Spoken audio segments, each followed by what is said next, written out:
Hi, everyone. I'm Dan Albers, and welcome here to our new show that we're doing. It's called Where Are They Now segment that we are having on USBN Sports, a Big Guy at Sports podcast, and also going to really be featured on our Anderson football alumni site.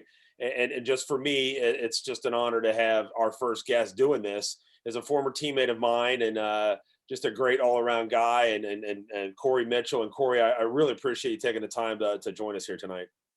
Oh, no problem, Dan. It's an honor. I really appreciate it. So let's go back to the very, very beginning and tell me if I'm right or wrong about this. But let's go back to the day that you arrived at Anderson High School, coming into a new school. I thought, now I could be wrong about this. I thought you showed up either right when football was already started or getting ready to start, or we were in conditioning. Is that correct? I can't remember. Just kind of about that whole story, how you got to Anderson. Yeah, so it was the summer of '85, and I think you guys were in conditioning, getting ready to go into practices and two-a-days. Because one of my biggest memories is I went into the weight room and I see Hoffmeyer with like 5 plates on each side, squatting. And so yeah, I moved going into my sophomore year from upstate New York to Cincinnati, and one of the first order of business was, get acquainted with the football team, football coach, and you guys really took me in. I really appreciate it.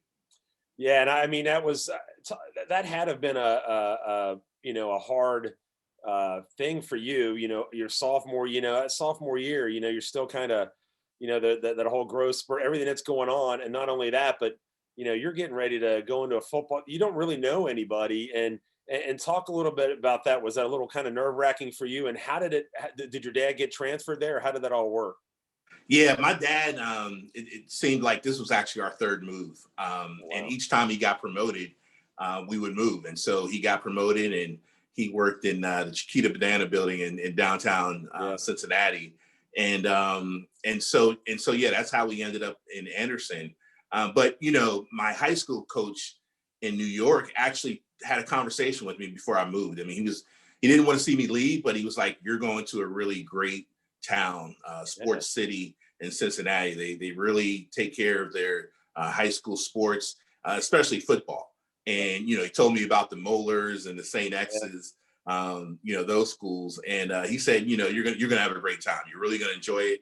My old school in New York played on Saturday afternoons, and he talked to me about how most of the schools in Cincinnati play at Friday night, and right. So I was kind of excited about that. So I was nervous, not sure what to expect going into a new situation like that.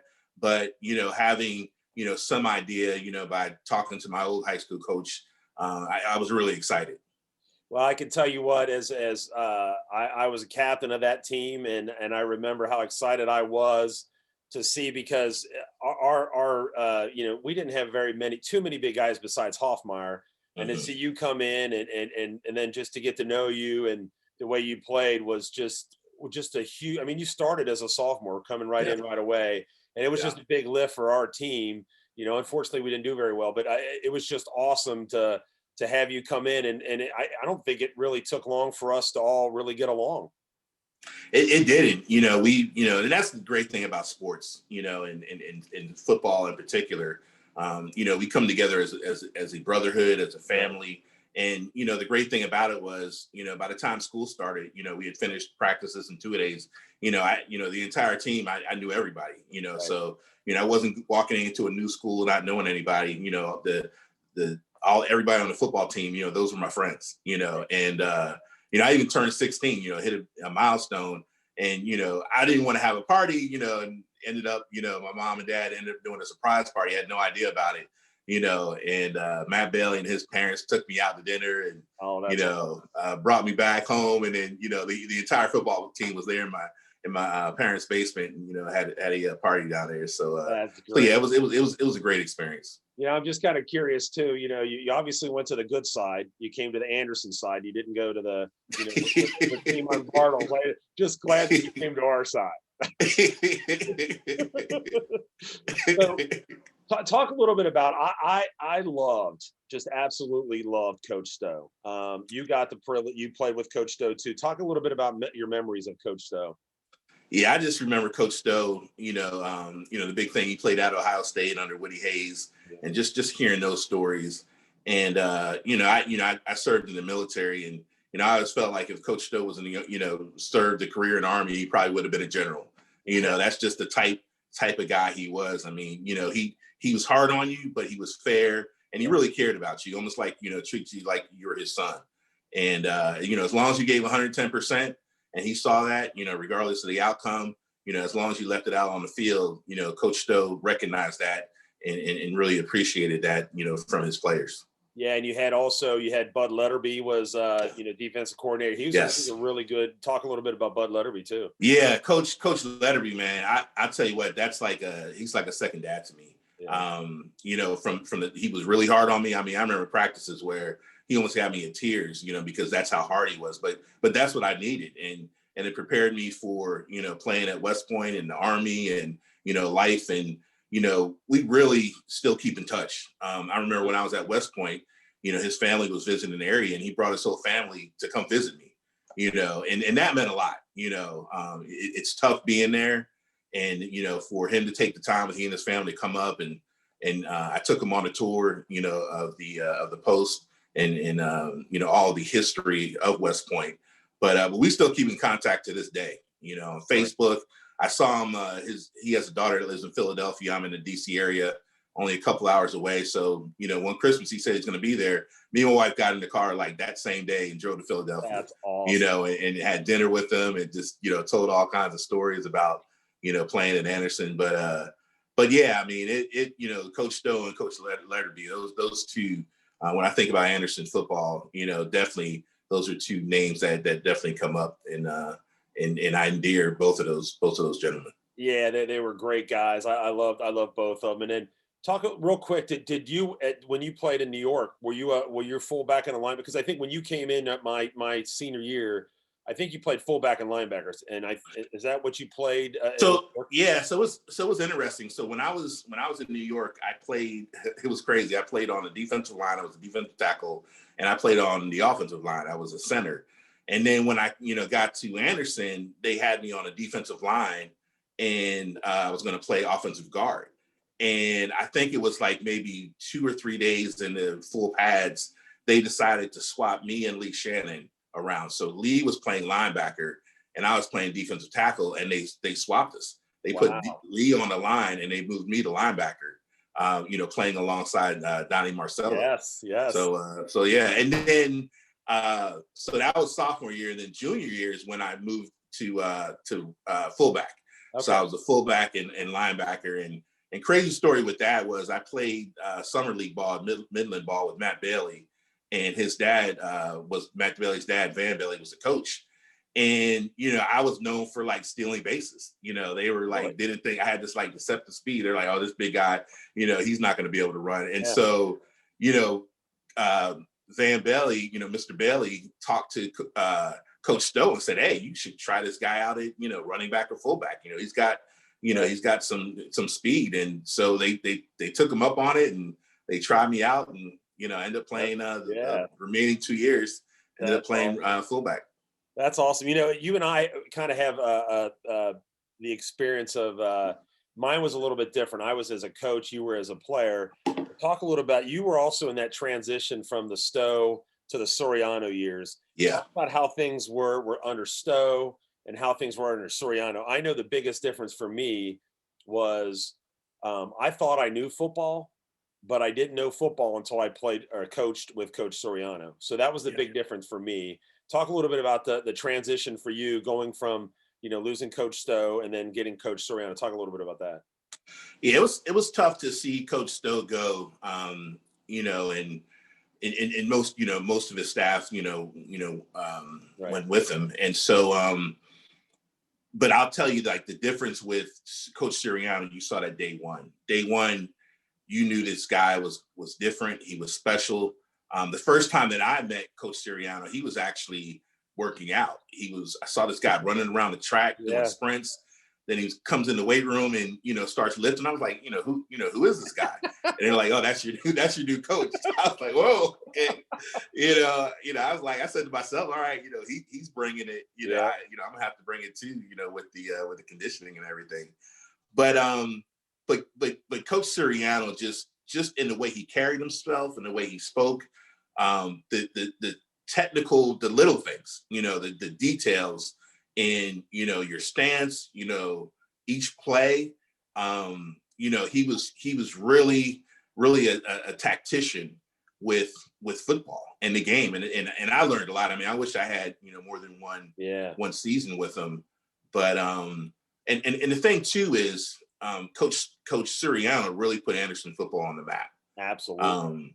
There's a story. I served in the Army and I did a couple tours to Iraq, and so there was a college coaches tour when I think it was around the 2009 timeframe, and Coach Tressel was one of the college coaches from Ohio State, and so we're in line taking pictures and getting autographs, and so it's my turn I introduce myself, and he asked me where I'm from, and I was like, Cincinnati. He's like, what high school? And I was like, Anderson. He was like, oh, Vince Serrano, Cincinnati Anderson. And then we start talking, and and so I mean, here I am, thousands of miles away, and here's a D1 Ohio State football coach that knows Anderson High School because of Coach Vince Serrano. So it's pretty cool. That is really cool. I mean, that transition, obviously, like you said, it was hard to see Coach Stowe go, but understandable with what was going on.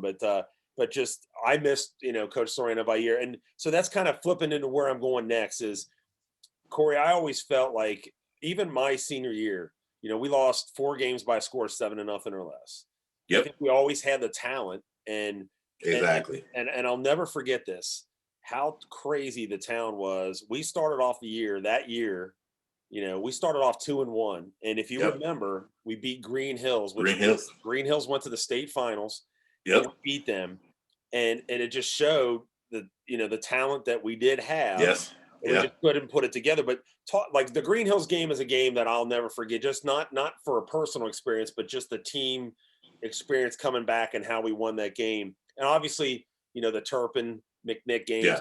Talk a little about your Turpin McNick.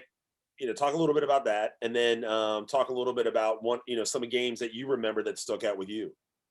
Yeah, so my first game, and like you said, I started as a sophomore. So my first game was against McNick at home, first game of the season, and Friday night. So I was trying to not get caught up in all the people in the stands and the band, and just playing the game at night. That's the first time been playing football since I was 5, and first time playing at night. So just trying not to get caught up in that and stay focused.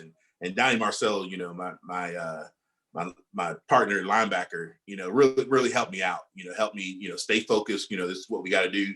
Don't pay any attention to that. And it was a hard fought game. I mean, I think Lee Shannon broke his arm during that game. It was, my first taste of, Cincinnati high school football, but then even, heated rivalry, and so, McNick, Turpin, we hated those guys, but, after we played and, just seeing them around town, really good friends. And, and I actually keep in touch with some of the Turpin guys to this day, the Hemming brothers and Todd Sledge, we're friends on Facebook, and, we hit each other up. And so, even though we're rivals, we're still part of, the same community, the same town. And, one of our teammates, Rob Stowe, ended up coaching, he has Coach Siriano status at Turpin. No doubt. And I kind of gave him a hard time when he first started coaching there. I would call him Benedict Stowe. Oh, that's good. But yeah, I was happy for him, the success he had there. And Rob Stowe, I'll tell you what, he's one of the most intense football players that college, or high school that I've had the pleasure to play beside. So I was getting ready to say that. I'm gonna bring this up because when we played McNick, McNick came off of the state finals the year before, and they came to play us, and everybody said, "Oh, Anderson's going to get destroyed. They're going to get blown away." We lose 6-0, and I will never ever forget. I want to say the guy's name was Kelly. He was the center for McNick. Rob Stoll was the nose guard, and Rob tore him up. Tore him up. I mean, that's how good he was. He was a monster as a nose guard. I mean, he was I mean, he's probably one of the best ones I remember, you know? Yeah. And you look at him, he wasn't really like a big guy, but he Right. was just, strong and compact. Yeah. And yeah, exactly. He was definitely good, so that's, any, you got any, former teammates? Like I obviously, I've always had a lot of respect for you and then some of like my, senior guys that I was with, Jimmy Bell and Yeah. Scott Wallace, Yeah. Mark Yep. Andreatis, Yep. those guys, Tommy Merchant, there's Yep. so many guys was there any guys that really stuck out for you that you in your class or maybe someone that you played against? Yeah, I mean, you named a lot of the guys. I played, defense, on the defense with a lot of guys you mentioned, and had that much respect for him. But probably like the best overall athlete that I think during my time at Anderson was Billy Ramirez. Whether it was in football, he played wide receiver and safety. Great basketball player, tremendous baseball player. Right. I mean, he was definitely a special athlete, and he definitely is at the top of the list, for me during my time at Anderson. But one of my teammates, I would say Steve Green. Oh, He ended up playing. Yeah, Steve yeah, played center, yeah. and was all league at center, and and Steve was another guy that you look at him, he could have played tight end, and I think he did play He tight did. end Yeah, he did. early on Yeah. and moved to center, but just dedicated in the weight room and the strength of an ox. And so he's definitely another one that comes to mind. And we had guys that had a lot of heart and just put their all into it. It's a shame our record didn't show it. Right.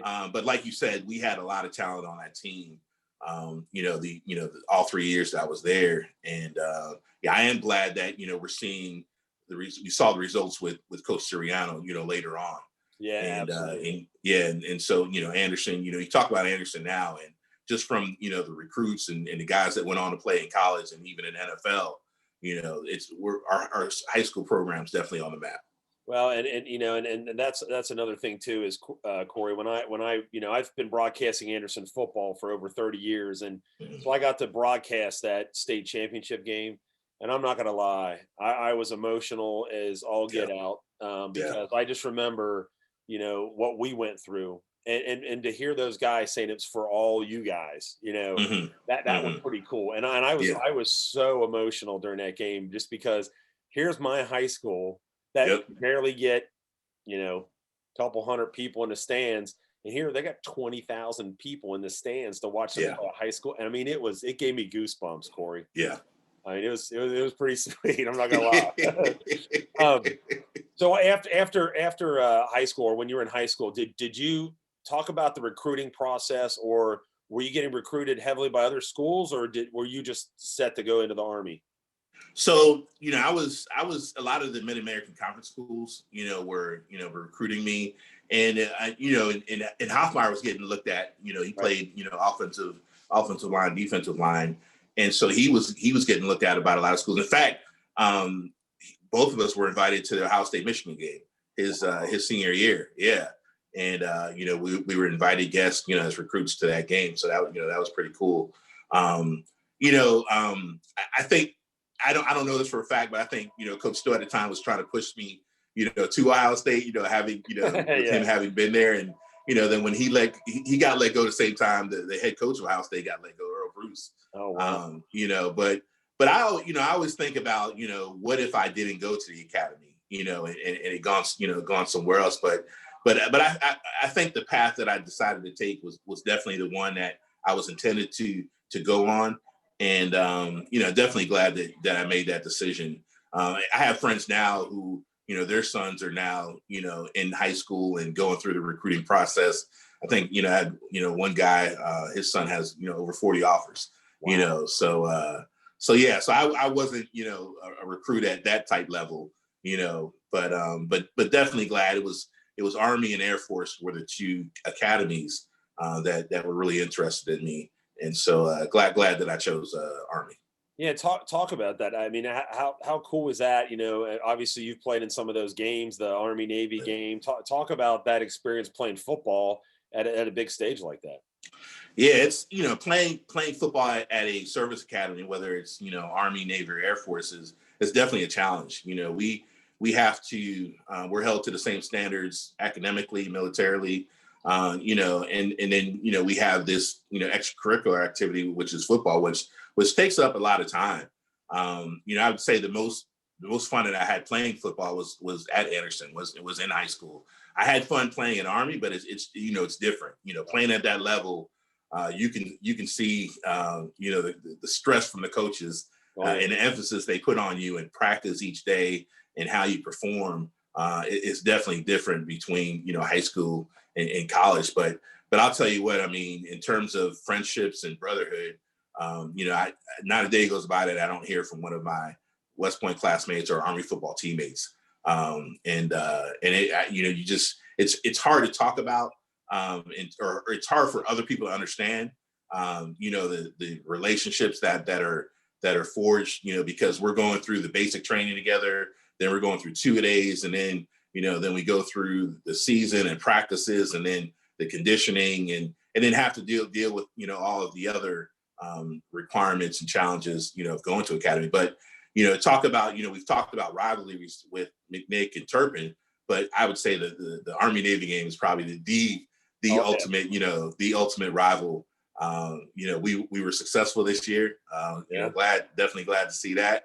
And ironically, where I live in Maryland, I'm only like 15 minutes from the Naval Academy. We call it enemy territory. So, but that game is just intense. It is really intense, and people talk about it's the only game where everyone playing in that game is putting their life on the line for the people watching it. And that's what really makes it special. I mean, we're enemies on the field, but afterwards, we're brother in arms. And during my time in the military, I've served with Naval Academy grads and Air Force Academy grads, and even football, guys that played football. And we all share that common bond of having played at the academy. Well, and that is just a great story. And again, thank you for your service. I know that you've provided that, and I know I appreciate it as not only as an American, but also as a former teammate. I'm very proud of you and what you've become, Korey. I really am. Thanks, Dan. Appreciate that a lot. Yeah, and so let everyone know also, like you did say a little bit that you're living in Maryland. Talk a little about what you're doing now and what's going on. So let everybody know what's going on right now. Okay. So I retired from the military, from the Army in 2014. I served 22 years and retired as a lieutenant colonel. And so I decided to stay here in the DC area. My mom's actually originally from this area, so I have a lot of family here. And so right now I work as a Department of Defense contractor, and I'm a program manager for a Department of Defense agency. And so yeah, I really like what I'm doing. I mean, the biggest thing I wanted to do after I retired, I wanted to continue to serve. I wanted to continue to serve, the country, whether it was working as a government civilian or a contractor. And I'm still able to do that and having a great time with it. The Army and playing sports, it's all about team. And so the program that I manage and the folks that are on my program, we're all one team, and we have one common goal. And and that's supporting the federal government. That's awesome. You are married, correct? Yes. So definitely. So just had a wedding anniversary a couple weeks ago. So yeah, I have a beautiful wife, Donna, and she's from this area, and then I have a 12-year-old daughter, Adasia. So that's so great. Yeah, they keep me grounded, and definitely they're just like the loves of my life. Yeah, that is great. Do you still keep in touch with I know Donnie Marcel, I think you keep in touch with. You keep in touch with a lot of other guys? Yeah, I do. In fact, we have a fantasy football league with a bunch of guys. So Mark Carwish and Barry Martin and John Paxton, Mike Ramirez, Paul Richard. So we keep in contact with that. And then probably about maybe 3-4 years ago, a lot of those guys came out, and we kind of had like a fellas weekend, here in the DC area. It was really, really cool. But yeah, we definitely keep in touch. Matt Bailey, through his business travel, comes out to this area every now and then. So every time he's in the area, we definitely link up. And it's really good that we continue to keep in contact with each other. With what's going on with the pandemic, COVID, Right. It's tough, with travel and everything. But I do try to make it back to Cincinnati. I think I was there a couple of years ago for our reunion, and got to see Danny and Donnie Marcello, and your sister Teresa is one of my classmates. So so our class is pretty close knit too, and it's always good to get back. Yeah, and you say that, and that kind of explains the next question I was going to kind of get to you is, why is the Anderson, not only the football team for you, but the community, why do you think that bond is still there for over all these years? I mean, when I'm doing this Anderson Football Alumni Association, I do this golf outing. I was in '86. I've got guys in the '60s and the '70s, and it's like I went to high school with him, play with him. Just talk a little bit about what you think that special bond is between, the Anderson community and the football team. Yeah, it's something that's one of the things that really attracted me and endeared me to Anderson was, it's not just a school, but it's a community. Right. You go around, at the time, Beachmont Mall and the different establishments, and you can see the signs, supporting the school and the sports teams. And, it's definitely something that's continued on. And I think, when Coach Serrano came in, he started some of the traditions as well that have continued on. So, I tell people that my entire family is an Anderson, football family. My dad, was in the Boosters Club and helped, volunteer with the chain crew. My mom was in the Moms Club. I think she was like the first edition of the Moms Club. They would cook us dinner, each Friday night before the games. And then my sister was a cheerleader, so, we were definitely, Anderson football family and just tight knit. And the thing about it too is, even after folks graduated and finished playing, they continue to follow it, and having guys like you, with the broadcast and, getting the information out there, I think is another reason, why, you have that close knit and tight knit following, because people want to know, people, are invested in it and really, care deeply about, Anderson football, Anderson High School, and just, it's a community. It's not a school. It's a community. Yeah, I totally agree. And it's funny that you bring that up about the football moms, because I think my senior year, and I could be wrong about this, but I think that was the first year of the football moms, I believe. And I think that's when you moved in. And I think the moms got sick the year before of us always asking for money, and we used to always go to Ponderosa. We used to always go to Ponderosa. So there's like, we're not doing that. We're not doing that anymore.